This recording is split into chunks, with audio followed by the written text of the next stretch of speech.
उपचुनाव में दिखेगी 2 लड़कों की जोड़ी एक साथ। 10 सीटों का उपचुनाव है। 2027 का ट्रेलर। सीएम योगी और अखिलेश ने लगाया पूरा दम। उत्तर प्रदेश में बीजेपी के अंदर चल रहे हलचल के बीच अब इंडिया ब्लॉक एक्टिव हो गया है और यूपी में होने वाले 10 विधानसभा की सीटों पर उपचुनाव में 2 लड़कों की जोड़ी फिर से कमाल करने के लिए साथ आ रही है। वहीं लोकसभा चुनाव में बीजेपी की हार की समीक्षा के बाद मुख्यमंत्री योगी आदित्यनाथ अब राज्य की 10 विधानसभा सीटों पर उपचुनाव की तैयारी में जुट गए हैं और 2027 को लेकर उनकी डिप्टी सीएम केशव प्रसाद मौर्य भी तैयार हो गए। हालांकि ये देखना दिलचस्प होगा कि 2027 में होने वाले विधानसभा चुनाव में बीजेपी इतनी मजबूत रह पाती है या फिर नहीं, क्योंकि जिस तरह की उठापटक देखने को मिल रही है, इस हलचल के बीच अखिलेश यादव ने ताल ठोक दी है और कह रहे हैं कि इंडिया गठबंधन 2027 में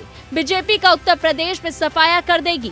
अखिलेश यादव का कहना है कि अयोध्या ने भारतीय राजनीति को नई दिशा दी है और समाजवादी पार्टी की सरकार बनने पर अयोध्या को वर्ल्ड क्लास सिटी बनाया जाएगा। वहीं अब यूपी के 10 सीटों पर होने जा रहे उपचुनाव को 2027 का ट्रेलर माना जा रहा है।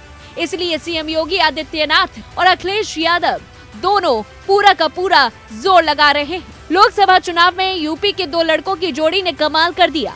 अब देखना होगा कि ये कमाल उपचुनाव में भी होता है या फिर नहीं। बता दें कि 9 विधायकों ने सांसद का चुनाव जीत लिया, जिसके बाद विधायक पद से इस्तीफा दे दिया। सभी राजनीतिक दल 10 विधानसभा सीटों के उपचुनाव के लिए अपने प्रत्याशी मैदान में उतारने की तैयारी में है। लोकसभा चुनाव के दौरान विधायकों के सांसद बनने से खाली हुई 9 विधानसभा सीटों पर होने वाले उपचुनाव के लिए मंथन करना शुरू कर दिया है। यूपी में जिन 9 सीटों पर चुनाव होने हैं वो सीट फूलपुर विधानसभा सीट, खैर विधानसभा सीट, गाजियाबाद विधानसभा सीट, मझवा विधानसभा सीट, मीरापुर विधानसभा सीट, मलकीपुर विधानसभा सीट, करहल विधानसभा सीट, कटेरी विधानसभा सीट और कुंदर की विधानसभा सीट है।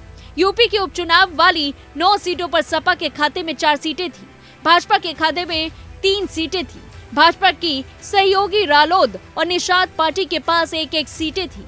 इस उपचुनाव में बीजेपी सबसे बेहतर प्रदर्शन करके सबसे ज्यादा सीट जीतना चाहती है, क्योंकि जिस तरह लोकसभा चुनाव में सपा ने बाजी मारी और बीजेपी को 29 सीटों को नुकसान हुआ, ऐसे में उसे अपनी साख बचाने के लिए एड़ी चोटी का जोर लगाना होगा। मिली जानकारी के अनुसार इंडियन गठबंधन से कांग्रेस 3 सीटों पर उपचुनाव में उतर सकती है और 7 सीटों पर सपा अपने उम्मीदवार उतारेगी। वहीं सीएम योगी आदित्यनाथ इस उपचुनाव में सबसे ज्यादा सीटें जीतकर उन पर उठ रहे सभी सवालों पर विराम लगाना चाहते हैं।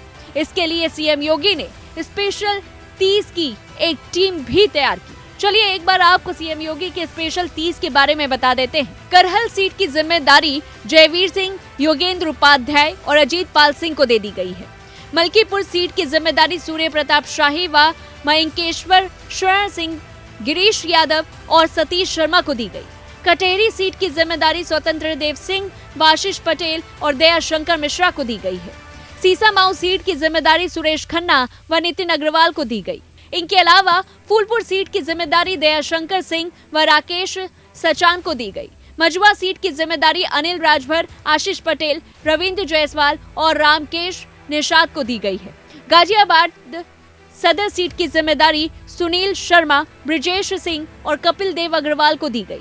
मीरापुर सीट की जिम्मेदारी की अगर बात करें तो अनिल कुमार व सोमेंद्र तोमर और केपीएस मलिक को दी गई। खैर सीट की जिम्मेदारी लक्ष्मी नारायण चौधरी और संदीप सिंह को दी गई। कुंदर की सीट की जिम्मेदारी धर्मपाल सिंह, जेपीएस राठौर, जसवंत सैनी और गुलाब देवी को दी गई है। इसके साथ ही संगठन की ओर से वरिष्ठ पदाधिकारियों को भी जिम्मेदारी दी गई।